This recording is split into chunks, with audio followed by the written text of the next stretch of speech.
Nabi Khidr alaihissalam mendatangiku. Beliau berkata, "Wahai Ahmad, hendaklah dirimu kembali memperhatikan hak-hak tubuhmu dan hendaklah kamu tidak berlebihan dalam berfikir dan belajar tentang apa-apa yang aku ajarkan. Sungguh pada siang dan malam adalah tanda-tanda kekuasaan Allah untuk manusia dalam menjalankan kehidupan dengan mengabdi dan tunduk kepada ketetapan Allah. Wahai Ahmad, tidaklah sama seseorang yang diberi petunjuk dengan seseorang yang berpaling dari petunjuk. Hendaklah dirimu bersabar atas beberapa umat kakekmu yang berada dalam perahumu. Sungguh kelak mereka akan memahami hakikat di dalam perjuanganmu." Sebahagian mereka berkata, "Kenapa seakan dirimu hanya memikirkan perniagaan? Apakah ini tujuannya?" Sungguh mereka yang mengira dirimu sedang mengejar dunia adalah mereka yang tidak memahami bahawa semua itu datang dari perintah Allah Azza wa Jalla. Hendaklah mereka menjauhi prasangka-prasangka.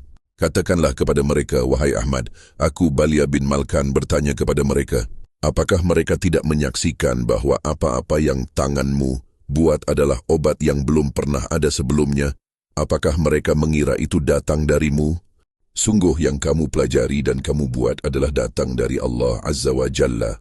Dan apakah mereka tidak tahu bahawa obat yang kamu buat untuk penyakit yang belum pernah ditemukan obatnya itu hanya untuk menyembuhkan orang-orang yang benar-benar bertaubat dan hanya untuk orang-orang yang beriman kepada Allah dan kakekmu Muhammad yang mulia, dan untuk orang-orang yang meyakini Al-Quran adalah kitab yang benar, kecuali mereka yang tidak beriman kepada Allah.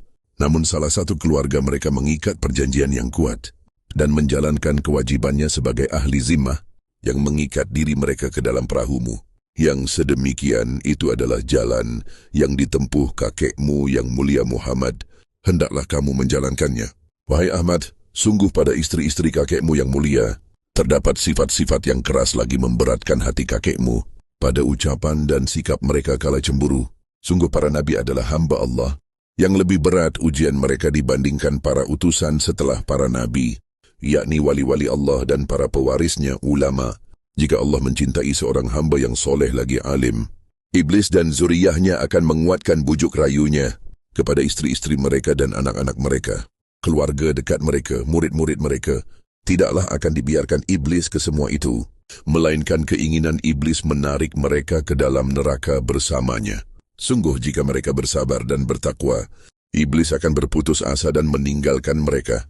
Tidakkah istri-istri dan anak-anakmu, serta para pengikutmu dan pasangan mereka, membaca Jawahirul Makhfiyah? Tidakkah di sana terdapat tulisan tentang lemahnya iblis? Dengan sifat yang mudah putus asa kepada orang-orang yang sabar lagi bertakwa, hendaklah istri-istrimu dan keluargamu, serta semua penghuni di dalam perahumu bersabar dan bertakwa kepada Allah. Sungguh jika mereka mengetahui beban berat yang Allah letakkan pada kedua bahumu, pastilah mereka bersabar. Wahai Ahmad, sungguh di bulan haji adalah bulan kemenangan bagi siapa-siapa yang ikhlas menjalankan perintah Allah atas kesanggupan hati dan diri mereka.